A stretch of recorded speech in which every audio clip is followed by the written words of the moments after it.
So I'm in this moment to moment challenge within myself, which I accept fully. It's a reality of my daily life. I think it's a reality of a lot of people's daily lives, and I'm just more attuned to it because it's the work that I do in the world, and um, it's the juice that sustains me in terms of my own growth and transformation. But I wrote this morning when I was creating something on one of my Mitchisms that I posted, something that came forward, and I said, um, the issue is not that we disagree. The only casualty is our willingness to sacrifice love as a result of our disagreements.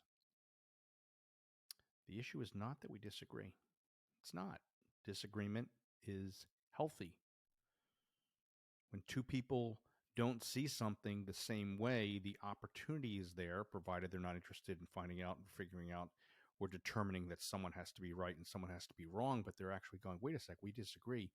There may be something here that we, not me, once I get past my own ego about the disagreement, what we can actually create something better. We can take your thoughts and my thoughts and then create something larger, create something bigger. It's a cry for transformation, right? The disagreement. Conflict is good. A lot of conflict is good. Not war conflict. I'm not here to promote war, but conflict, meaning we're conflicted about the way we see things, is actually positive because it means that there's something up for growth and healing if we're willing to get past it, if we're willing to see beyond it. So that the only casualty in that process is when we're willing to sacrifice love. Well, you don't agree with me. And I had this, it's so interesting. So I write this morning. I'll just give you a chain of events. I write this morning early. So one of the first things I do when I wake up along with my meditation is I write. Whatever pops into my head, I just write, and then I end up posting it. And for those of you who don't follow me, it's at Life's a Mitch, at underscore Life's a Mitch underscore. And that's what I do. That's my juice. That's my excitement. And it's obviously something that's up for me and it's powerful for me because not only did I write that, but then I found myself stepping out of the shower a couple hours later, realizing that I was just in an argument with somebody where I was winning. I was having a disagreement with somebody alone in the shower in my head. And I got out of the shower, realized, oh my God, I don't even remember like washing my body. I was so engaged in this discussion, quote unquote discussion, disagreement, argument, whatever, that I was just more concerned about winning. And I got out of the shower and I started drying myself and I went, wait a second, oh my God. I realized where I had been. I brought myself back into the present moment. And then, not surprisingly, throughout the day, a couple client calls. I'm talking to one client and they're saying, yeah, I think my husband's kind of just going, we have this friend that we've been friends with for a really long time, and we just don't see eye to eye on certain things that are happening medically and between Eastern medicine and Western medicine, and you know what? Maybe it's just we shouldn't be friends anymore. His wife was like, we shouldn't be friends anymore because he's more Western and you're more Eastern. You shouldn't be friends anymore. Maybe there's an opportunity that you both could learn something. But I realized that's so much of what's happened in this country in this time, that systems are collapsing, and it's like there's no empathy. There's not a lot of love being shared back and forth, and you're either with me or against me. And if you're against me, then you're the enemy, and I wish you ill. Just all these things going on. But I realize in the moment of observing that and seeing what's happening in the country that I'm part of the country, that my thoughts and things that I entertain and the places that I go are of equal importance because that energetically creates a ripple effect in the world. And the good news is I was able to catch myself in the process of doing that. But it was so fascinating how easy it was for myself, and then to listen to a client. And then later on, I had another client. And they're talking about situation in their family dynamic, and they're like in this whole judgment against a family member, and I said, well, that makes for interesting story. What you're describing there makes for interesting story, but there just seems it seems like you're so hard on them, but really, in essence, what it sounds like is you're so hard on yourself. I said, where are you at on your inside game? Scale of 1 to 10. 1 being it sucks, 10 being it's amazing. Well, you'll be happy to know I'm doing this and I'm doing this. I said, yeah, that's great. That's awesome. It sounds like something more needs to take place in that process as well, because you're still in that place of judgment. You're still not looking to catch yourself. You're not still looking. I said, your greatest asset is your ability to observe your thinking.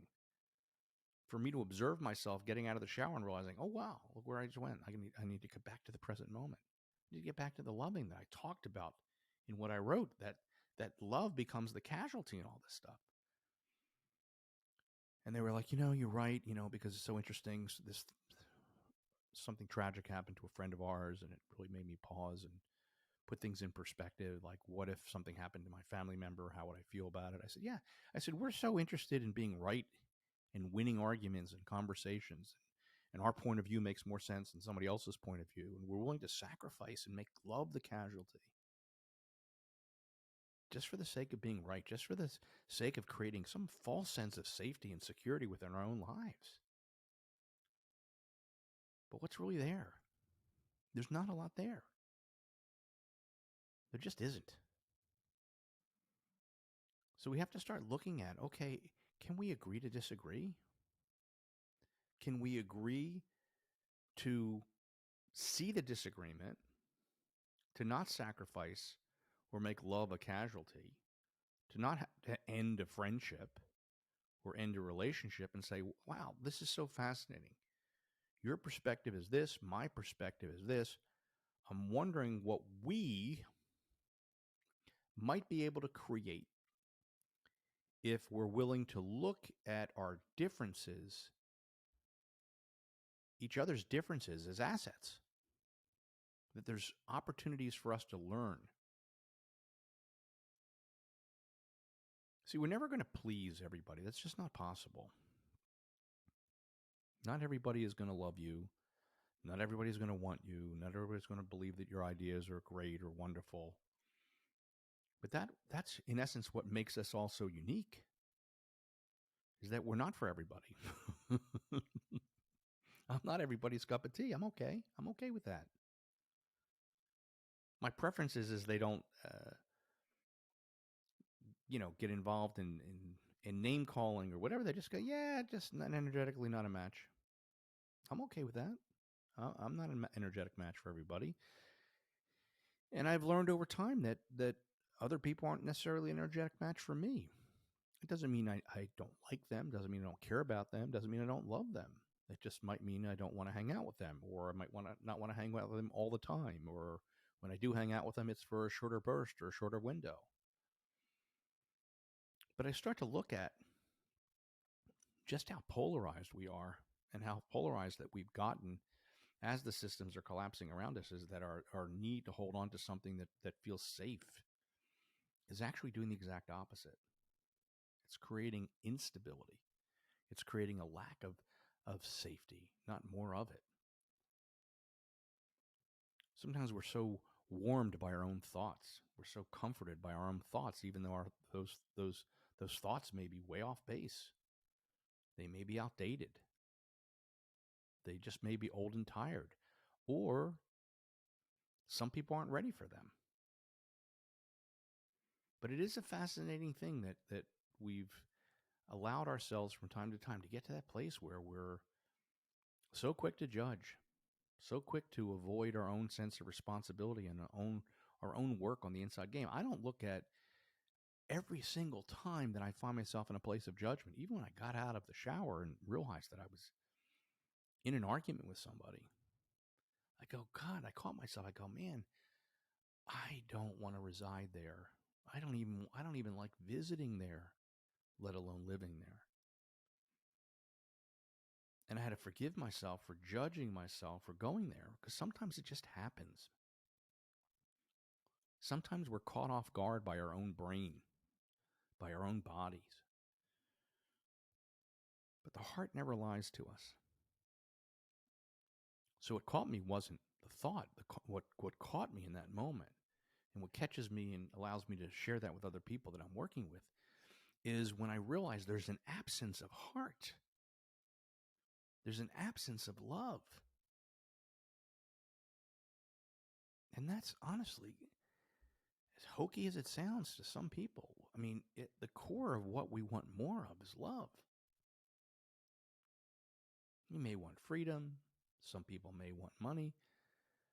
But in the end, when you don't necessarily see yourself with that level of freedom because of a diagnosis, or you don't necessarily see yourself in a scenario where you necessarily have a lot of money, well, what do you have? I remember reading a book years ago, Tuesdays with Maury. I think they made a movie out of it at one point, but I read the book and then I saw the actual 60 Minutes interview with the sociology professor Maury, who was dying. He decided as a sociologist he wanted to document the last months of his life. And so as a result of seeing this, a student of his saw this 60 Minutes piece and went, "Oh my God, that's my old favorite college professor, Maury. I got to reach out to him." And he ended up reaching out to him, and he ended up going and visiting with him. And it just kind of just happened where Maury was just kind of documenting, and he ended up writing a book about it called Tuesdays with Maury. And he would always go visit him on a Tuesday, and they would talk and talk and talk. And Maury was just kind of breaking down, like faced with the end of his life, like what was most important. And he realized through his own experience that it wasn't about the success and accomplishments that one would think would be so important, that seem so important to people on a daily basis. It wasn't about how much money he had or didn't have. I mean, can't imagine as a sociology professor, he had a lot of money. I don't know, but I don't believe that he probably did that work because of the money. I think he really did that work because of how it spoke to his heart and the impact he was looking to make on other people.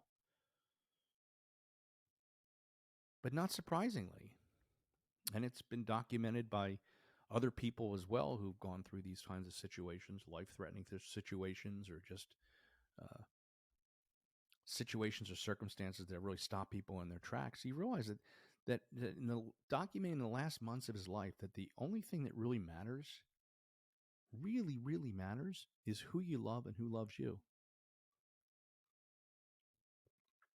So all of this other storytelling about what this relative did and what this relative said and how you can't rely on them and you can't count on them, and I keep putting myself in situations, like all these interesting dynamic stories that people put themselves through to build a case against somebody, to distract themselves from their own truth or their own reality or their own lack of willingness to do their own work or to step in to a role perhaps they've never stepped into, to step into the unknown where the magic of your life actually occurs. And at the end of the day, it's about love. At the beginning of the day, it's about love. Who do you love and who loves you? That's what it comes down to. So we entertain these stories and we entertain people case building. At least I do, because that's what I do for a living. I entertain them. I listen to them. I allow them the dignity of their process and experience, allow them the dignity of their emotional experience, because it's important. But then I always ask them, what is it that you want more of? I don't think you want more of being right.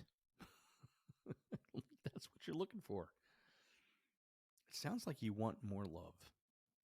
You want to know that the people that you have in your life love you, that you love yourself, that the people you have that are around you love you, they respect you, they're there for you, you can count on them. That's what people really want. All the stories I heard today were really about that. They were really just about love, told differently, case built differently with different kinds of stories that I could have easily followed that kind of distractionary story that can take us in a million directions, and we can get into who's right and who's wrong. and case build all of that crap. Or just kind of let somebody talk themselves through and talk themselves out a little bit. And then there's that pause where they finally realize maybe I should breathe between, maybe put a period at the end of a sentence instead of just rambling on. But I catch them when they're taking a breath. What do you want more of in your life? Is it really about what this person said? Is it really about ending a friendship? Is it really about winning an argument in a shower by yourself? Is it really about that? And man, when I caught myself doing that, it was like I wasn't judging myself for it. I was just, oh, thank you. I was so grateful that I caught myself because Lord knows how long that could have gone on. But it's pulling myself back into the present moment, saying, hey, this is the moment I've got. And what's so interesting and such an interesting dynamic is one of my clients today was talking about losing a relative, a young relative, and suddenly, and they don't even know how exactly it happened. And the person was just getting their lives together in their late 20s and just passed. And then she said the same thing. Everybody usually says in those kinds of situations, when you hear about tragedies in the world or experience tragedies in your life, all of a sudden it shocks you back into this perspective of this reality that like none of us are guaranteed any more than this moment. This person was sitting on the floor painting and just died.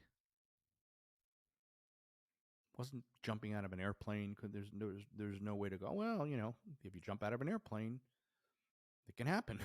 You're falling to the ground at a high rate of speed, and if your chute doesn't open, it still sucks. It's still sad, but there was you couldn't grasp that story. Well, how did it happen? How did it happen? We're looking to make sense of how something happened. And the reality is it happened. And she said, well, just really put things in perspective because my husband and I have been arguing about this, and we've gone through this and this and that, the other thing. And it's like, it really just shocks you back into reality. I said, yeah, for how long? How long? Till the funeral's over? I said, listen, none of us escape stuff. I've always said it, always will. None of us escape stuff. We all have stuff. But as mentors told me, shared with me years ago, how I relate to the issue is the issue. How long I want to sit in something is going to be my choice. But wouldn't it make more sense? Not in an ideal world. I'm talking about in an everyday world where you're visibly surrounded. If you watch any kind of news or any kind of have any media outlets or any kind of social media outlets, I mean, where you start to see like there's just this lack of authenticity and frustration with people not seeing eye to eye and the polarization of all of that and what it looks like and the willingness to let go of friendships because we don't see the same way politically or on a particular issue. So firmly entrenched in the righteousness of it, of being right, of I understand and you must not. So something's wrong with you. Taking that position. No, man.